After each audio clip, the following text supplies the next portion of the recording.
Good morning! Maraming salamat po, lalong-lalo na po sa mga nakakapanood ng video ito. Maraming salamat po dahil binigyan mo ng pagkakataon ng sarili mo para tingnan ang napakagandang opportunity. Dalawa lang po pag-uusapan mo natin. Una, pag-uusapan mo natin magandang produkto. Pangalawa, pag-uusapan natin magandang negosyo. Pero siguro mas maganda pag-uusapan muna natin yung magandang produkto. Dahil naniniwala po ako, pag maganda ang produkto, maganda ang negosyo. Pag maganda ang negosyo, maganda ang produkto. Ang maganda po dito sa product na pag-uusapan natin, ang involved health. Kung tatanungin ko po kayo, maganda bang negosyong health? Kung iisipin mo, magandang negosyong health. Pero at the back of your mind, hindi ka sigurado kung magandang health. Sige, tingnan natin. Kung tatanungin ko po kayo, importante ba sa tao ang health?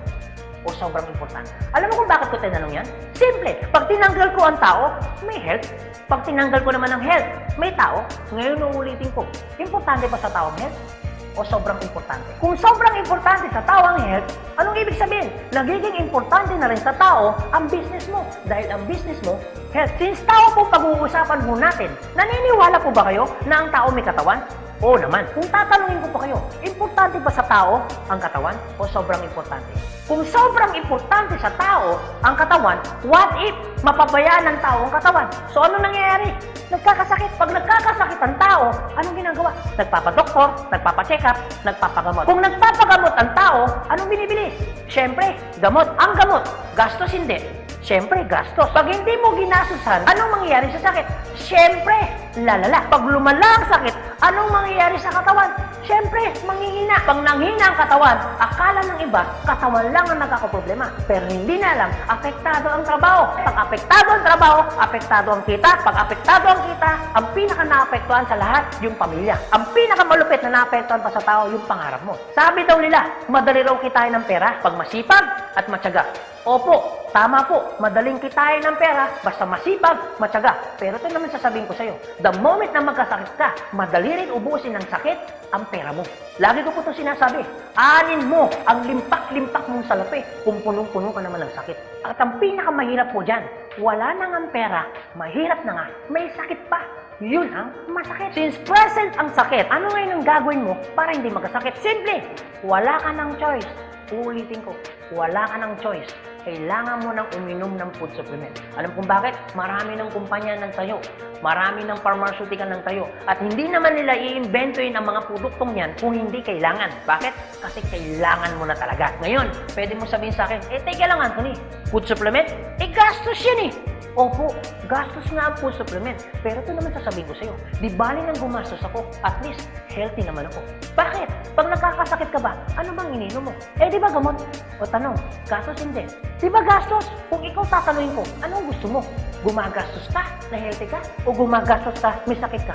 Parehas na gastos. Ang malupit mo niyan, every time na gumagastos ka, may sakit ka pa. Komportable ang katawan? Siyempre hindi. Sabihin na natin gumagastos ka dito, at least healthy ka naman. Ang pinakamaganda sa lahat. Bukod sa healthy ka na, business mo pa. Dahil business mo, kumikita ka pa. Ang pinakamaganda sa lahat. Bukod sa healthy ka na, kumikita ka pa. Bukod sa kumikita ka na, healthy ka pa. Ano ngayon ang pakiramdam na bukod sa healthy at kumikita ka na, nakakatulong ka pa? Maganda o napakaganda? O sige, pag-usapan naman natin yung magandang negosyo. Maaaring nagustuhan mo yung product, maaaring bibili ka ng product. Pero ito yung totoo. Gagawin mo kayo negosyo. Kasi bakit? Pag business ang pinag-uusapan, hindi naman kasi lahat ng tao business-oriented. Karamihan ng tao is career-oriented. Alam mo kung bakit? Marami kasing tao na pagdating sa business, ang dami niyang perspective. Alam mo isa sa mga perspective ng tao pagdating sa negosyo? Una, wala akong pera. Pwede mo sabihin sa akin, teka lang Anthony, wala naman akong pera. Kanina, nung pinapanood mong video ito, wala kang problema. Pero ngayon, may problema ka na. Ano? Pera. Pangalawa, ang maaaring problema mo, wala akong time. Pwede mo sabihin sa akin, teka lang Anthony, okay ang negosyo kaso nga lang wala akong time. Walang kaso. Pero mayroong mas worse. Wala ka na nga time. Wala ka pang pera. Pangatlo, maaaring itong problema mo. Teka lang Anthony, okay ang business. Kaso nga lang, hindi ko yan alam. Hindi ko yan hilig. Hindi ko yan linya. Ew. Pero ito yung totoo. Marami naman tao sa labas na ginagawa niyang linya niya, ginagawa niyang hilig niya. Pero tanong, kamusta ang buhay? Sabihin na natin, hindi mo to hilig. Sabihin na natin, hindi mo rin tuloy niya. Pero ito sasabihin ko, kung eto naman ang magpapabago ng buhay mo, bakit hindi mo siya ninyahin? Pang-apat, maaaring ito isa sa mga problema mo. Teka lang, Anthony, okay ang business. Kaso nga lang, risky yan. Naku, malulugi lang ako. Ang pinakamalupit, hindi mo pa tinatayo yung negosyo mo, feeling mo, lugi ka na. Ang matindi niyan, anong malulugi sa'yo? Eh di ba sabi mo, wala kang pera? Eto tanong, kung problema mo ang pera, problema mo ang oras, problema mo dahil wala kang alam, kasi iniisip mo baka malugi ka, ito sasabihin ko. Hindi lang naman to ang una or pangalawang pagkakataon na pwede kang ma-involve sa business. Kung yan ang problema mo, bakit? Pagdating kayo ng panahon, yan pa rin kayo problema mo. Pag-usapan po natin ang life cycle. Naniniwala ka bang may life cycle? Oo naman, importante po ang life cycle. Kasi po, hindi po magiging balanse ang mundo pag walang life cycle. Isa sa mga dinadaanan ng tao ng life cycle, yung pag-aaral. Kung ikaw magkakanak o magkakanak pa lang, pag-aralin mo hindi. Siyempre, pag-aaralin.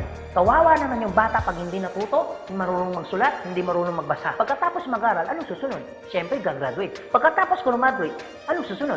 Siyempre, magtatrabaho. Pero pansinin mo to. Meron po mga tao hindi nakapag-aral, hindi nakagraduate, pero nagtatrabaho. Bakit? Isa sa mga life cycle po na dinadaan ng tao, kailangan po magtrabaho. Etong tanong, gusto niyo po ba habang buhay nagtatrabaho? Siyempre, hindi. Gustuin niyo man po magtrabaho ng 60 to 65 years old, wala na ho kayong choice. Ang sasabihin ng boss mo, you're out. Bakit? Anong tawag ko doon? Retire. Pag kayo po ba nag-retire, may pera wala? Siyempre, meron. Anong tawag mo doon? Retirement fee. Dahil ikaw ay nag-retire, ang trabaho, tuloy-tigil. Siyempre, tigil. Pag tigil ang trabaho, ang sweldo, tuloy-tigil. Siyempre, tigil. Dahil tigil ang trabaho, tigil ang sweldo, ang gastos, tuloy-tigil. Siyempre, tuloy. Dahil tuloy ang gastos, ang retirement fee na pinaghirapan mo, maubos hindi. Siyempre, pwedeng maubos. Para hindi maubos ang perang pinaghirapan mo, anong gagawin mo? Maaaring nag-iisip mo ngayon kung ikaw nakakapanood ng video ito. Maaaring siguradong maiisip mo ngayon, business. Ito tanong. Kung papasok ka ngayon sa business para hindi maubos ang pera mo, teka lang, akala ko ba, kanina, iniisip mo, teka lang Anthony, wala akong pera kasi mamumulan ako dyan. Pero sabihin ko, kung iniisip mo, kanina, wala kang puhunan, mamumuhunan ka kasi, eh di ba ganun din dito? Mamumuhunan ka rin? Di ba sabi mo kanina, wala akong time? Kung iniisip mo na wala kang oras, bakit? Pagtungtong mo ng 60, 65, may oras ka ba ba? Sabi mo kanina, wala kang alam. Pero tanong, bakit pagtungtong mo ng 60, may alam ka? Buong buhay mo nagtrabaho, hindi ng business. Dahil wala kang alam sa business, anong mangyayari sa pera mo? Siyempre, mauubos. Anong sense, nagtrabaho mo ng buong buhay mo, papasok ka sa business, dahil wala kang alam sa business, ang perang pinaghirapan mo, mauubos lang. Kaya marami pong mga tao nagre-retire, pumapasok sa business, still broke pa rin. Alam kung bakit? Kasi wala silang alam sa business. Kung ikaw ang nakakapanood ng video nito, huwag po kayo mag-alala. Kasi bakit? Later pa naman yan. Pero kung tatanungin kita, kung papasok ka lang naman pala sa business, anong gusto mo? Ngayon o later? Alam mo kung bakit ngayon? Simple. Pag ngayon mo ba inaral ang business, ngayon ka nag-decision mag-business, ngayon mo ginawa ang business, ngayon mo matututunan? Yes. Ngayon ka rin kikita? Yes. Pero pag later ka nag-decision mag-business, later mo ginawa ang mag-business, later ka pumasok mag-business, later mo inaral ang business, later mo matututunan? Yes. Later ka rin kikita? Yes. Kung papasok ka sa business, anong gusto mo? Ngayon o later? O sige Anthony, nagustuhan ko yung magandang negosyo, nagustuhan ko rin yung magandang produkto. Pero ito tanong, paano ko siya umpisan? Anong gagawin ko? Paano ako magiging membro ng AIM Global?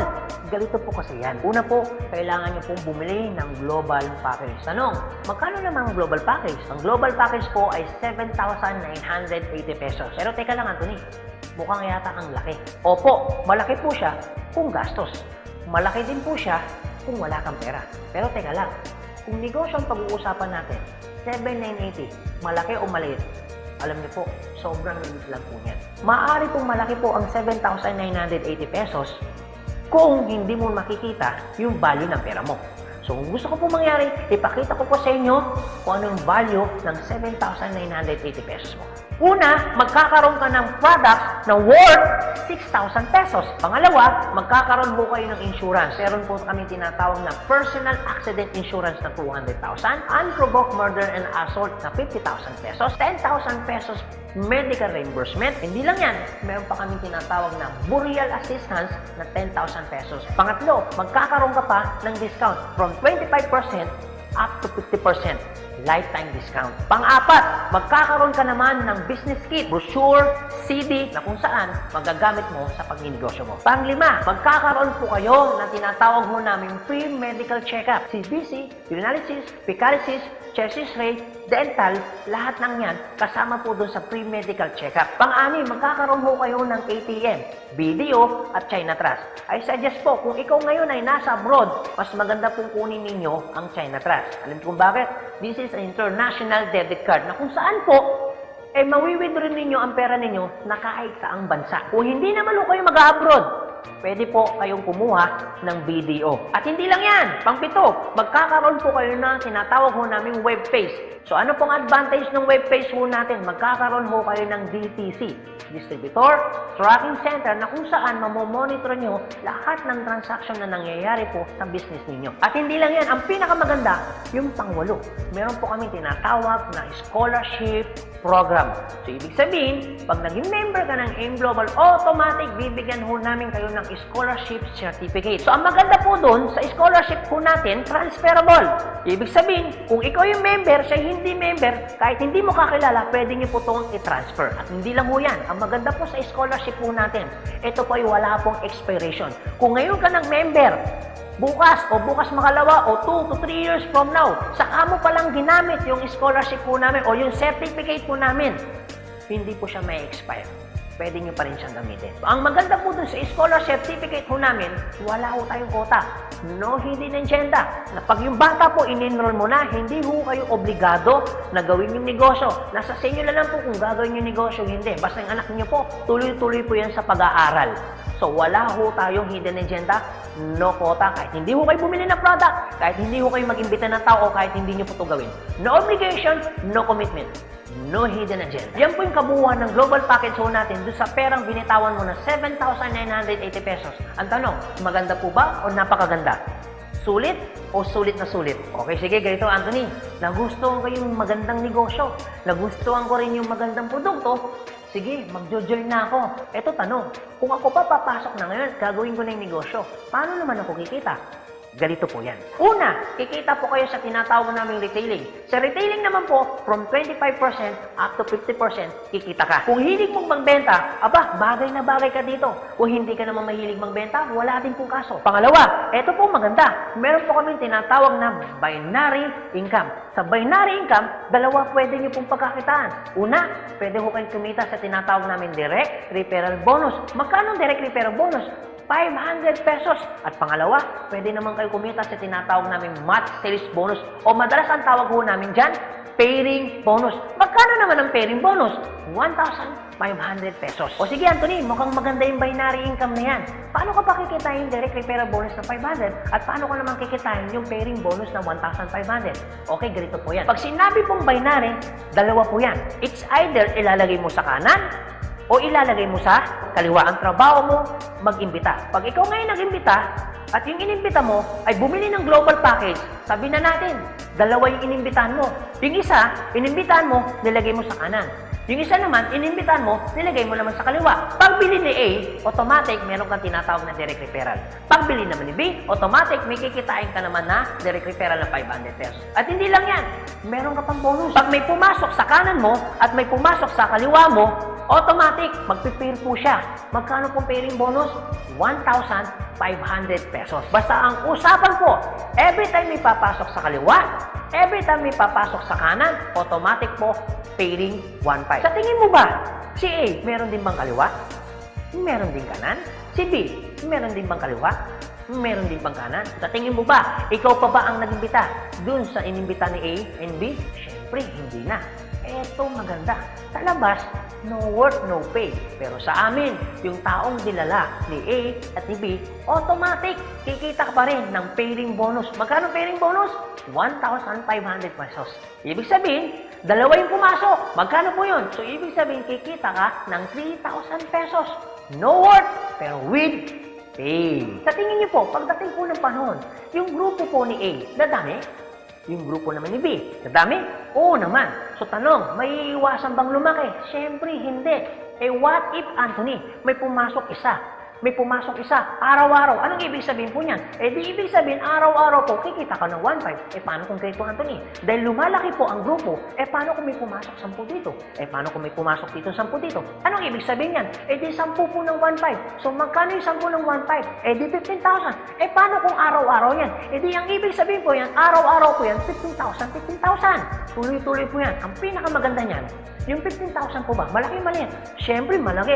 Pero hindi lang po yan. You have opportunity para kumita ng 24,000 pesos per day. Alam ko medyo nag-iisip ka. Maaaring iniisip mo na hindi ka kikita. Pero maaaring iniisip mo rin na kikita ka. Pero kung mag-isip ka ng hindi ka kikita, kung mag-iisip ka ng kikita ka, para sa ginawa mo, nag-isip ka pa rin.